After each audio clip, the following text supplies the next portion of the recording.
नमस्कार विद्यार्थी मित्रमैत्रिणींनो, इयत्ता 9वी मराठी विश्वकोश या स्थूल वाचनाचा स्वाध्याय आपण आता इथे सोडवतोय. जर तुम्ही नवीन असाल चॅनलला तर चॅनलला सबस्क्राईब करा आणि अशाच प्रकारे संपूर्ण स्वाध्याय लिहून काढा. माझं नाव आहे सपना टीचर आणि मी पुणे जिल्ह्यातून आहे. प्रश्न क्रमांक 1 टिपा लिहा.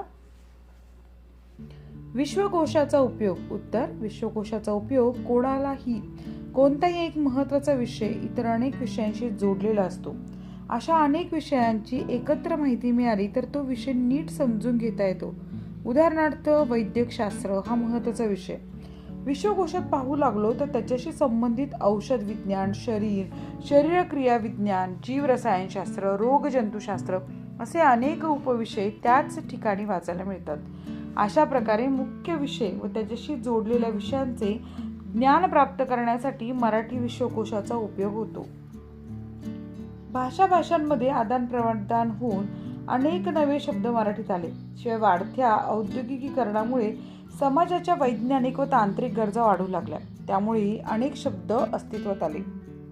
शब्दांना नवीन आयाम प्राप्त झाले. हे सारे समजण्यासाठी विश्वकोशाचा उपयोग होतो. म्हणजेच आपल्या ज्ञानविषयक गरजा मराठीतून भागवण्यासाठी, आपल्या अभिव्यक्तीला योग्य चालना मिळण्यासाठी, सर्व प्रकारचे प्रगल्भ व सूक्ष्म ज्ञान मराठी भाषेतून मिळण्यासाठी विश्वकोशाचा उपयोग होतो. 2. विश्वकोशाची निर्मिती प्रक्रिया. मराठी विश्वकोशाच्या निर्मितीला स्वातंत्र्यपूर्व काळामध्ये सुरुवात झाली. या निर्मिती प्रक्रियेमध्ये ज्ञानकोशकार डॉक्टर श्रीधर व्यंकटेश केतकर यांचे मोलाचे सहकार्य लाभले आहे. विश्वकोश निर्माण करताना सुरुवातीला विषयवार तज्ञांच्या समितीची रचना केली गेली. प्रत्येक विषयाच्या नोंदीची शीर्षके निश्चित केली गेली. मुख्य, मध्यम, लहान नोंदीतील मुद्द्यांची टाचण्या तयार केली गेली. शिवाय नोंदीच्या मर्यादा आखून टाचण्यांमध्ये तशा सूचना दिल्या गेल्या. प्रत्येक विषयातील मुख्य, मध्यम, लहान व नाममात्र नोंदीच्या याद्या तयार केल्या गेल्या. नंतर आकारविल्ल्यानुसार या याद्या लावण्यात आल्या. 1976 या वर्षी महाराष्ट्र राज्य साहित्य संस्कृती मंडळाने मराठी विश्वकोशाचा पहिला खंड प्रकाशित केला. सध्या आपल्या विश्वकोशाचे 18 खंड प्रसिद्ध झालेत. प्रश्न क्रमांक 2. शब्दकोडे सोडवल्यामुळे भाषिक कौशल्य वाढते, याविषयी तुमचे मत लिहा. उत्तर: शब्दकोडे सोडवल्यामुळे भाषेची गंमत अनुभवता येते. शब्दकोडांमुळे भाषिक समृद्धीत निश्चितच भर पडते. विविध वर्तमानपत्रे, मासिके, साप्ताहिके यामध्ये येणारी शब्दकोडी सोडवल्यामुळे आपल्या शब्दसंपत्तीत भर पडतो. आपला शब्दसंग्रह वाढतो. शब्दांच्या वेगवेगळ्या अर्थछटा करण्यास मदत होते. त्यामुळे शब्दज्ञान वाढते. एकच शब्द पण संदर्भानुसार त्याचा अर्थ कसा बदलतो ते समजण्यास मदतच होते. शब्दकोडी सोडवल्यामुळे आपला शब्दसंग्रह वाढून भाषेवरचे प्रभुत्व वाढते. विविध विषयांचे ज्ञान वाढते. वैज्ञानिक, भौगोलिक, ऐतिहासिक संकल्पना समजणे सोपे होते. शिवाय त्या विषयांचे विस्तृत ज्ञान आपल्यापर्यंत पोहोचते. शाब्दिक करामतींवर आधारित शब्दकोडे सोडवल्यामुळे आपल्याला लेखक, कवी, साहित्यिकांची जवळून परिचय होतो. त्यामुळे आपली भाषा अधिकाधिक समृद्ध होते. अशा प्रकारे शब्दकोडे सोडवल्यामुळे भाषिक कौशल्य वाढण्यास खूपच मदत होते. प्रश्न 3. विश्वकोश पाहण्याचे तुम्हाला लक्षात आलेले फायदे.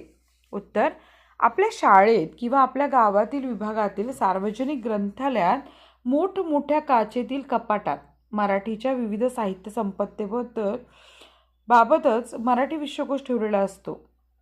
असा हा मराठी विश्वकोश पाहायचा असेल तर शब्द आकारविल्ल्यानुसार पाहावेत. 2. बाराखडीतील स्वर, व्यंजन यांच्या स्थानानुसार अनुक्रमाने दिलेले शब्द पाहावा. एन्सायक्लोपीडिया ब्रिटानिकाप्रमाणे मराठी भाषेतील सर्व विषयांचा समावेश असलेला विश्वकोश आपल्या ज्ञानात, आपल्या भाषिक समृद्धीत भर घालतो. आपल्या मराठी विश्वकोश पाहिल्यामुळे भाषा व त्या संबंधांचे संदर्भ, विविध विषयांवरची सखोल व विस्तृत माहिती, त्यातील गंमत आपल्याला अनुभवता येते. आपल्याला आवडणारे, हवे असलेले कोणतेही शब्द, त्यांचे अर्थ, त्यांचे विविध संदर्भ विश्वकोशात पाहता येतात. शिवाय भाषेचे अनोखे रंग आपल्याला अनुभवता येतात. प्रश्न 4. केशभूषेचे उद्देश सांगून त्यात कोणत्या गोष्टींचा अंतर्भाव होतो हे स्पष्ट करा. उत्तर: आजकाल केसांच्या वेगवेगळ्या स्टाईल करणे आपणा सर्वांना आवडते. त्यामुळे आपल्या सौंदर्यात भरच पडते. आजकाल नव्हे पण पौराणिक काळापासून केशरचनेचे आकर्षण सर्व समाजात होते. आधी लोक केसांना मातीचा लेप लावून आपला पराक्रम व गुणवैशिष्ट्ये दाखवण्याकरता त्यात विजय चिन्ह व पदके लावत होते. केशभूषेचा मुख्य उद्देश आकर्षकता व सौंदर्य वाढवणे हा आहे. शिवाय सामाजिक संकेतानुसार प्रतिकात्मक केशभूषा करणे हा केशभूषेचा सामाजिक उद्देश आहे. या केशभूषेत केस कापणे, केस धुणे, नीट करणे, विंचरणे, कुरळे करणे, सरळ करणे या विविध गोष्टींचा अंतर्भाव होतो. केस इतरांना दिसून देण्याच्या पुरातन स्त्रीच्या प्रयत्नातून केशबंधाची कल्पना पुढे आली असावी.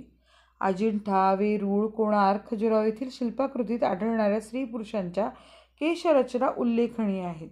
या प्राचीन केशरचनांचे अनुकरण भारतीय स्त्रिया करताना आढळतात. प्रश्न 5. विश्वकोशाचा उपयोग तुम्हाला मराठी भाषेतील ज्ञान प्राप्त करण्यासाठी कसा होऊ शकेल ते लिहा.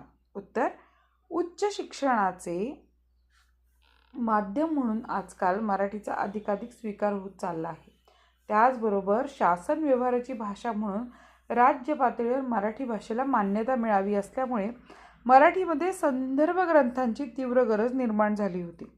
त्यामुळेच मानवविद्या, विज्ञान, तंत्रज्ञान यातील सर्व विषयांचे अद्ययावत ज्ञान एका व्यापक योजनेखाली एकत्र करणारा मराठी विश्वकोश तयार झाला. कोणताही एक महत्त्वाचा विषय अन्य अनेक विषयांशी जोडलेला असतो. अशा अनेक विषयांची एकत्र माहिती मिळाली तर तो विषय नीट व्यवस्थित समजून घेणे शक्य होते. मराठी विश्वकोशामुळे तो फायदा होतो. शिवाय शिक्षणाचा प्रसार जसा झपाट्याने वेग घेऊ लागला, भाषा समृद्धीची वाटचाल दमदार होऊ लागली, तशी भाषा सर्व अर्थाने खुलू लागली. भाषांमध्ये आदानप्रदान होऊन नवे शब्द मराठीत रूढ झाले. वाढत्या औद्योगिकीकरणामुळे समाजाच्या वैज्ञानिक व तांत्रिक गरजा वाढू लागल्या. त्यामुळे अनेक नवे शब्द अस्तित्वात आले. शब्दांना नवीन आयाम प्राप्त झाले. अशा या शब्दांचे वेगवेगळे संदर्भ मराठी विश्वकोशातून सहजपणे मिळतात. अशा प्रकारे आपल्या ज्ञानविषय गरजा आणि व्यावहारिक सोयी यांच्या दृष्टीने सर्व विषयांचा समावेश असलेला मराठी विश्वकोश अतिशय उपयुक्त आहे. त्याचा अभ्यास करून आपण मराठी भाषेतील विविध विषयांवरचे ज्ञान अगदी सहजपणे प्राप्त करू शकतो. धन्यवाद मित्रमैत्रिणींनो, हा व्हिडिओ तुम्ही पाहिला याबद्दल. आणि हा व्हिडिओ आवडला असेल ना, नक्की या व्हिडिओला लाईक करा, आपल्या या चॅनलला सबस्क्राईब करा आणि भरभरून कमेंट करा. तुमच्या अमूल्य कमेंट्स आमच्यासाठी फार महत्त्वाच्या आहेत. भेटूयात आपण पुढील व्हिडिओमध्ये. All the best.